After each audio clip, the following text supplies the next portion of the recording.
Hi everyone, welcome to this workshop on mixed effect modeling, which is part of the series of workshops from the Center for Motor Control.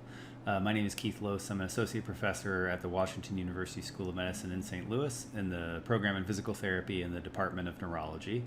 And in this video, I'm going to be walking you through some of the code that actually follows along from chapter 2 of the website that's provided as part of the workshop. So in this chapter, we're talking about mixed effect models for factorial designs. And when we're really considering using a mixed effects framework for what would ordinarily be a repeated measures ANOVA or some kind of mixed factorial ANOVA. So we have a mixture of between and within subjects factors. And the code I'm presenting follows along, hopefully identically, with everything that's actually in that R Markdown document on the web. So you can follow along and read through that document to see the annotations in more detail. But in the video, I'll just be running this code in real time and talking you through some of the more rather than statistical issues, kind of R programming issues that go along with implementing this code. So first, let's open up RStudio if you haven't done that already, and then we're going to go ahead and open the script file that's provided. So you'll just navigate to wherever you saved that file on your computer. We're going to look for los mer script number 2. We'll open that up, and then scroll to the top here.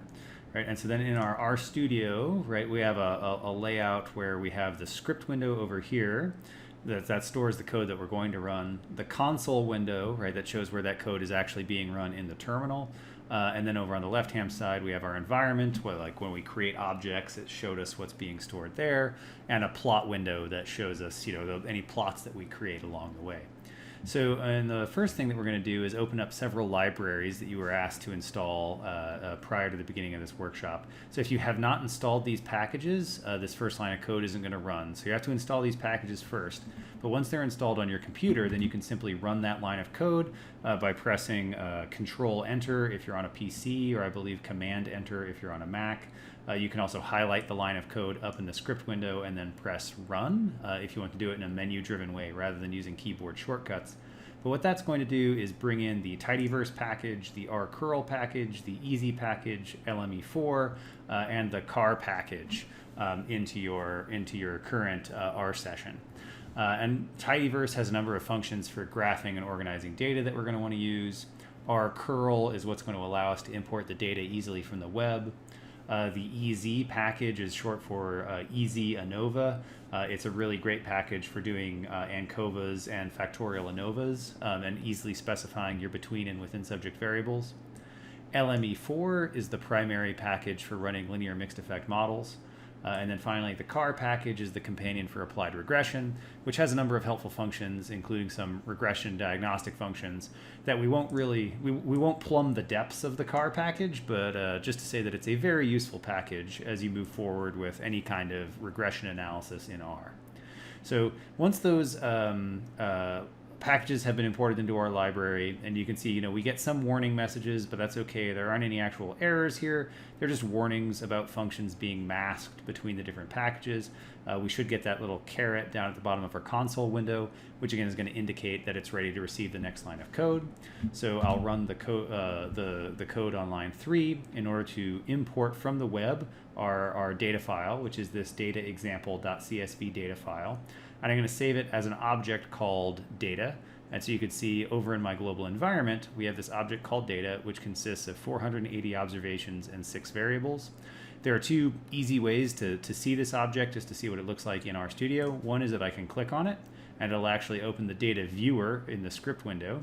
And then I can scroll through, and in a spreadsheet kind of format, I can see everything that's going on. The other one is that I can actually just use the head function to take a look at the first 10 rows of data. So this is going to show me all my different column names and then the first 10 rows.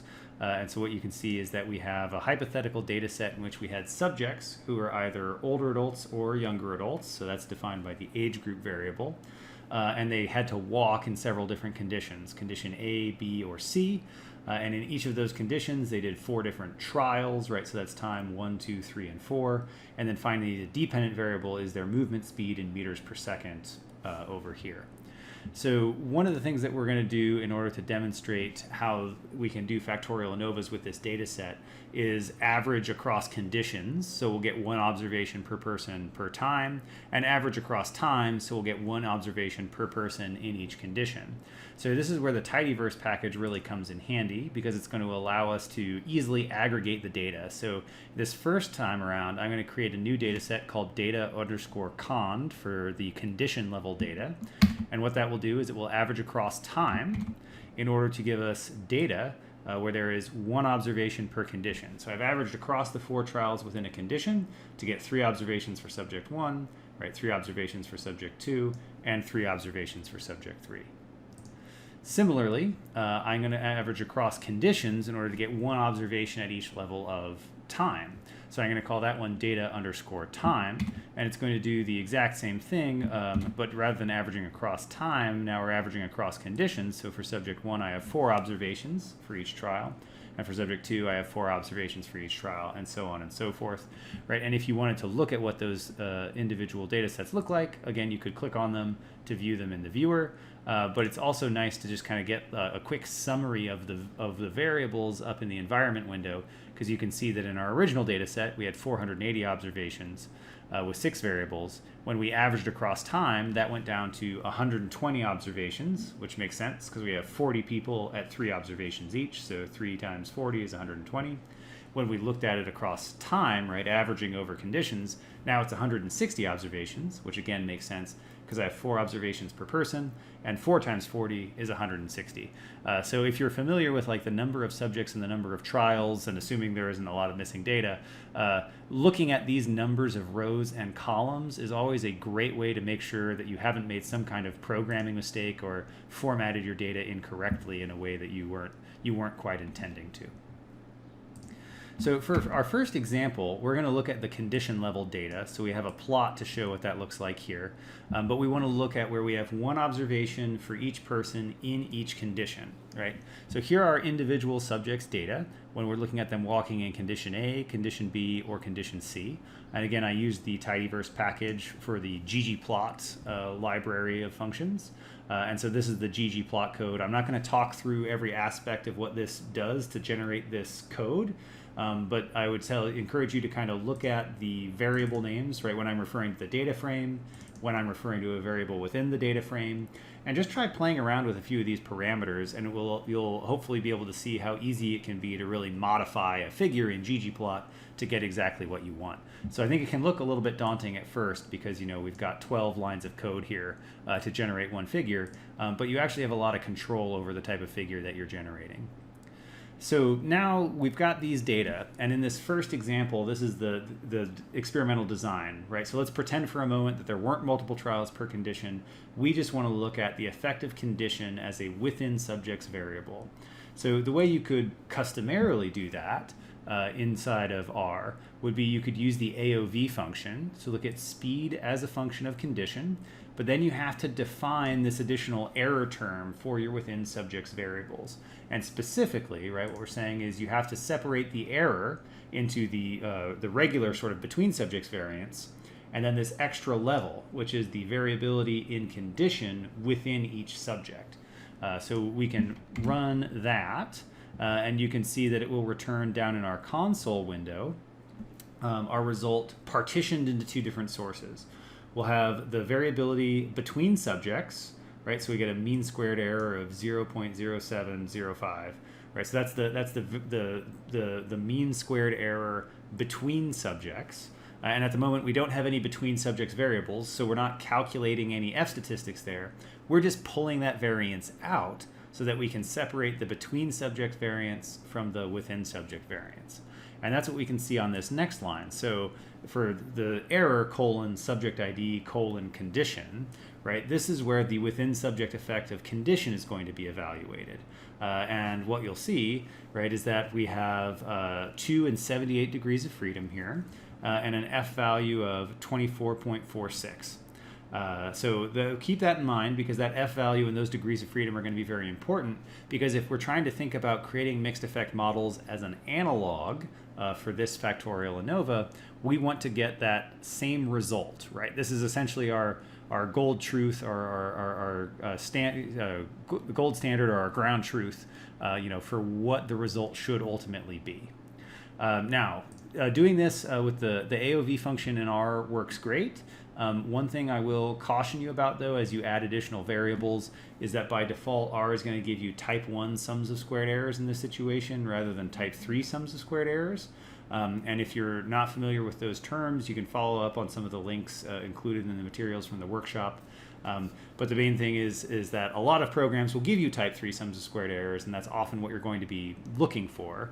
And type 1 sums of squared errors are perfectly valid, but they depend on the correlation between the observations the correlation between the variables in your model and the order in which those variables are entered. In the type 1 sums of squared errors, we always attribute the variance to the first variable in the model. So if there's any shared variance, it goes to the first variable, not the second variable. With type 3 sums of squared errors, any shared variance gets removed completely, and we don't count it for either of the variables. So both of those calculations have their place and are appropriate.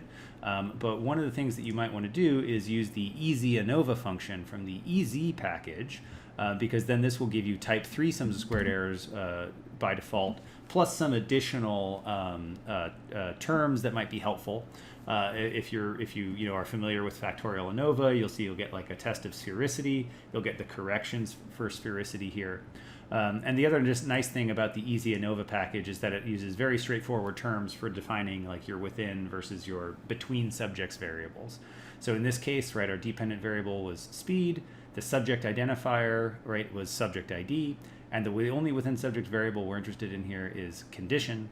And what you can see is that, again, we get 2 and 78 degrees of freedom with an F value of 24.46. So both of these methods of calculation agree, in this case, on exactly what the F value should be. And now I said that they use slightly different calculations of the sum of squared errors, but again, this is a special case where it's not actually going to make a difference because we only have one variable in the model. And if all of our variables are independent, which they will be in a fully balanced factorial design, then the type 1 and type 3 sums of squared errors are going to agree anyway. The only time they're going to start to disagree is when you have dependence, right, among, there's some correlation among your predictor variables, and then the order in which you enter those variables matters for the type 1 sums of squares, and the order does not matter for the type 3 sum of squares. But the issue is that everything, all shared variance gets excluded in those type 3 sums of squares. So there's trade-offs depending on which way you're going to go there. But again, for the moment, this is the main thing here, is that we get a statistically significant omnibus F for the effective condition. And specifically, we find that the effective condition has an F of 24.46 with 2 and 78 degrees of freedom. So we would like to create a linear mix, or a mixed effects model that gives us the same result. And the way that we can do that, right, is to specify a random intercept to remove that between subject variance. So in much the same way that with our ANOVA code, right, we had to say, okay, pull out the between subject variance and tabulate that separately from the within subject variance, and then calculate the effect of our variable at the within subject level. Right? We can do the same thing with a mixed effect model. Now it looks a little bit different, but again, we're going to use the LMER function, and speed is our dependent variable. Condition as our independent variable, we will enter as a single fixed effect. And then for a random effect, we're just going to have a random effect of the subject ID number. And so these subject identifiers, right, treat each subject as categorically different. But what that will do is it'll estimate the mean for each person in that random effect, and it will remove it from the variance. And when we do that, right, we can run this whole model. We can then use the ANOVA function to get an analysis of variance table for our model. And what you'll see is that we get an F of 24.46 with 2 and 78 degrees of freedom. If we wanted to drill down a little bit deeper, we could use the summary function to take a look at our model. And what you can see then is a much more detailed output. And now, rather than giving us the omnibus F test, though, this is going to give us tests of the individual contrasts and individual parameters that make up that model. So here in model 1, right, where we're just looking at that effective condition, the first thing to draw your attention to is the random effects. Because again, much like we were doing in the repeated measures ANOVA example, we're pulling out that between subject variance and tabulating it, sort of separately from the within subject variance, which is where we're looking at the effect of our model. So you can see for our within subject variance, right? For our between subject variance, there's a standard deviation of 0.146. That's the difference in the random intercepts, and those random intercepts are the means of each person. So on average, people tend to be about 0.15 meters per second different from each other in terms of their average walking speed. And then in the fixed effects, what we can see are the individual contrasts. And by default, R uses treatment coding or dummy coding rather than contrast coding. So this intercept of 0.84 is actually the average speed then in condition A. And we can see that that has a t-value of 32.22. And then we get a effect for condition B. So this coefficient then of 0.12, right, with rounding, is the difference between condition B and condition A. And then this effect is the difference between condition C and condition A. And you can see that all those differences look like they are statistically significant based on the t-value here. And that isn't going to be too surprising because, of course, we had a statistically significant omnibus F value up here at the beginning. So if we have that statistically significant omnibus F for the effective condition, right, we'd be justified in going in and doing those post hoc tests to say, well, which conditions are actually statistically different from each other, and we'll get that information from this summary output here when we see this comparison between these conditions. So people in condition A had an average speed of 0.48 on average, right? And in general, they walked statistically faster in condition B compared to condition A. In fact, they were about 0.12 meters per second faster.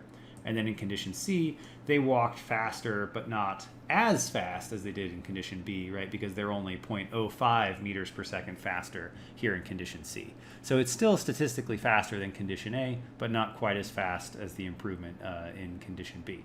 All right, so next let's consider an example where we want to look at time and condition in the same model. So this would be a two-way repeated measures ANOVA, right, where I'm going to have condition as a within subject factor, so everyone walks in all three conditions, but I will also have trial as a within subject factor. So I'm going to have trials 1, 2, 3, and 4, and those are fully crossed factors. So I have trial 1, 2, 3, and 4 in condition A, condition B, and condition C for everyone. So I have to account for these two now repeated measures in my data. And just to be extra careful here, we want to make sure that R is treating time as a categorical factor rather than as a series of numbers. So on line 75, I'm going to coerce time into being a factor. So even though it's 1, 2, 3, 4, time's not R isn't going to look at time as a linear series of numbers. It's instead going to look at it as categorical factors, so equivalent to condition. Then on line 76, again, we can run our ANOVA, and now what we'll see is that we get a further partitioning, right, of the error variance in our model. So we'll have the error at the between subject level with error colon subject ID. We'll have the error at the level of subject ID by condition, where the condition main effect gets evaluated. And again, you can see that's an F value of 24.46 with 2 and 78 degrees of freedom. We'll have a subject ID by time level, where it's an F value of 106 with 3 and 17 degrees of freedom. And then we'll have the condition, subject by condition by time level, where it's an F value of 13.53 with 6 and 234 degrees of freedom. So in looking at this two-way ANOVA output, right, we would say, well, there's a main effect of condition, there's a main effect of time, but there's also a condition by time interaction.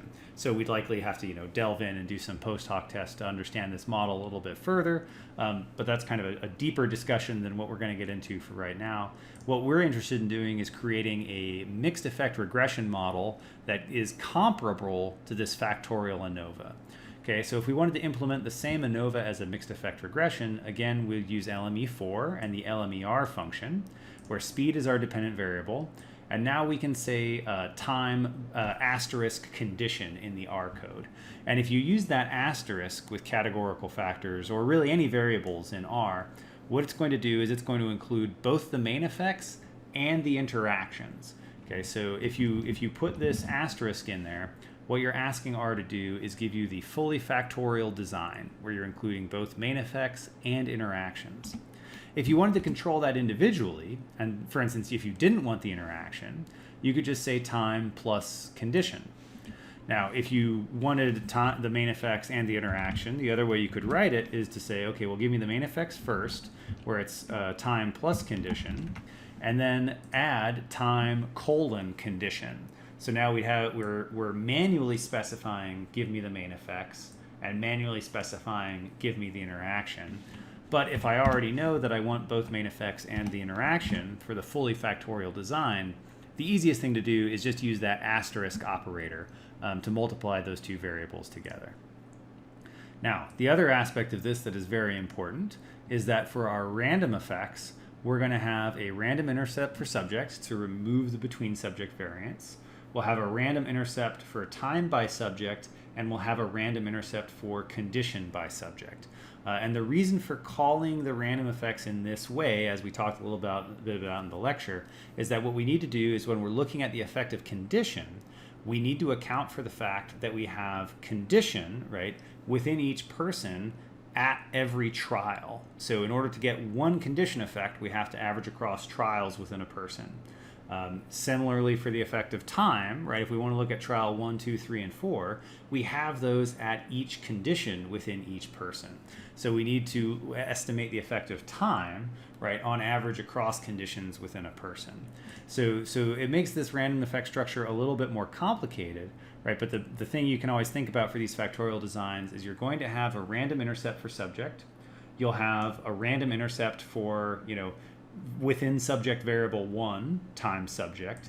You'll have a random intercept for within subject variable 2 times subject. And if we had more within subject factors, we would have to add on appropriate random effects as this model got more and more complicated. For now, though, we only have 2 within subject factors. So I only need the random effect of subject ID. I need the random intercept for the time by subject interaction, and I need the random effect for the condition by subject interaction. And if I specify my fixed and random effects in that way, what I will get when I actually run the ANOVA, right, is, let's see, okay, it gave us to us in a slightly different order. I think condition was first on the other one. But you can see we have an effective time with 3 and 117 degrees of freedom with an F value of 105.9. We have an effective condition with 2 and 78 degrees of freedom with an F value of 24.46. And we have a time by condition interaction with 2 and 234 degrees of freedom with an F value of 13.531. And if you refer to the PDFs in your notes, or if you scroll back up in the console, right, you'll see that those values actually agree with the regular, two-way repeated measures ANOVA that we did before. So by specifying our random effects in this way, we can capitalize on some of the advantages of mixed effects modeling, right, such as its ability to handle missing data without having to delete subjects. We could potentially incorporate some other variables into this model more flexibly now, right? But we would be appropriately accounting for the within subject nature of these two variables. And of course, if we wanted to delve into this model in more detail, right, we could actually look at the summary of the whole model, where it's going to give us a report on the random effects components and tell us how much variability there is at each level of this model. And then it'll also give us our fixed effects, which is helpful in the wake of those significant omnibus F tests, right? Because then these individual contrasts are going to give us some information that function as post hoc tests, right? So for instance, when we know that there's a main effect of time, we could then look at these individual contrasts to say, okay, well, was time 2 different from time 1? Was time 3 different from time 1? Was time 4 different from time 1? Right? Similarly, was condition B different from condition A? Was condition C different from condition A? right? And the interaction, which is going to get way more complicated. But you could, use these individual contrasts and these tests of the regression coefficients as post hoc tests in that situation. So yeah, the thing to be careful about here, right, and if you're familiar with analysis of variance and regression models, this should be familiar to you. But when we're looking at the ANOVA, it doesn't really make a difference how we coded those individual variables as long as they were coded correctly. We could have used treatment codes or contrast codes. As long as we had orthogonal sets of codes, what we'll end up with is the appropriate F values and P values then in each situation. However, especially when interactions are in the model, we have to be more cognizant of exactly how our variables were coded. And in this case, right, these values are based on treatment-coded variables with condition A as the reference value and time 1, right, or trial 1 as the reference value. So trial 1 in condition A, right, is essentially the time being predicted by the intercept.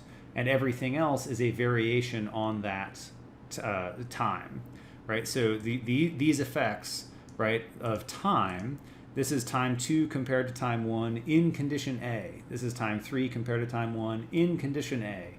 This is time 4 compared to time 1 in condition A, right? So that probably feels familiar to you if you're used to this sort of model building and dissecting an analysis of variance in a regression framework.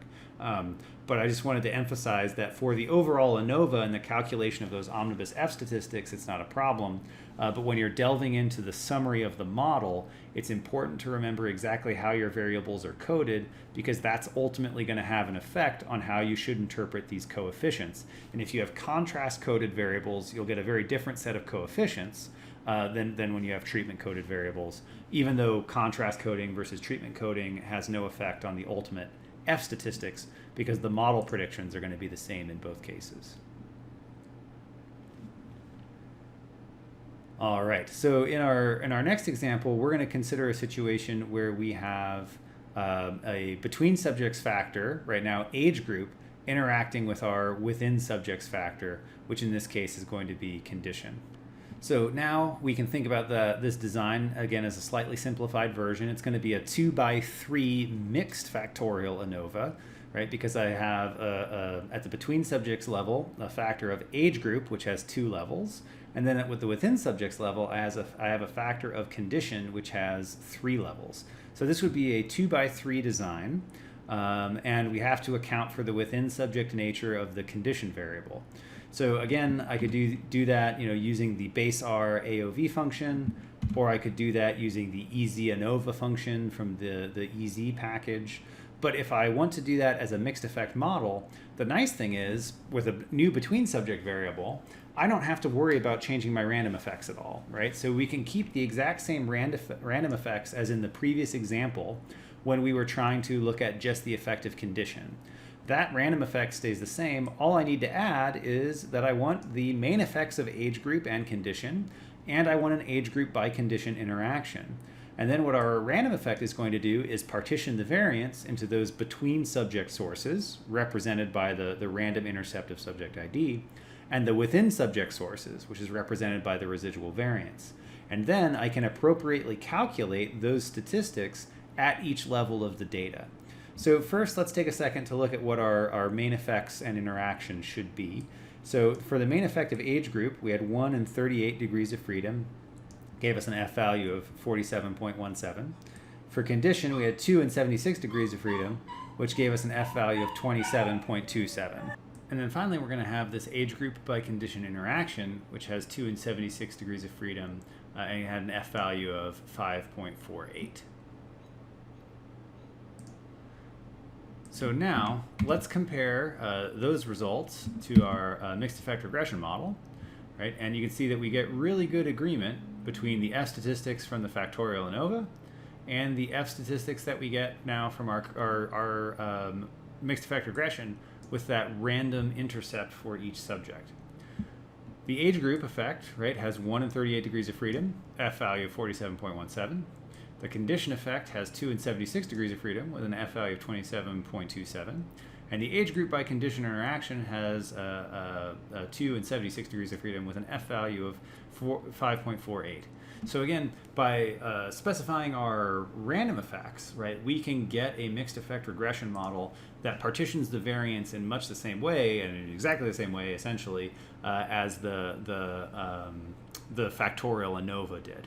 Right. The main difference, of course, is that under the hood, the Factorial ANOVA is doing this through the calculation of the sum of squared errors and the partitioning of that sum of squared errors into between and within subject sources. The mixed effect regression model does this using maximum likelihood estimation. So the method of estimation is fundamentally different, but this by specifying our model in this way, we can take some of the advantages of using maximum likelihood estimation while still arriving at the answer that is probably a little more familiar and more comfortable to most researchers, which is that repeated measures ANOVA or mixed factorial ANOVA framework.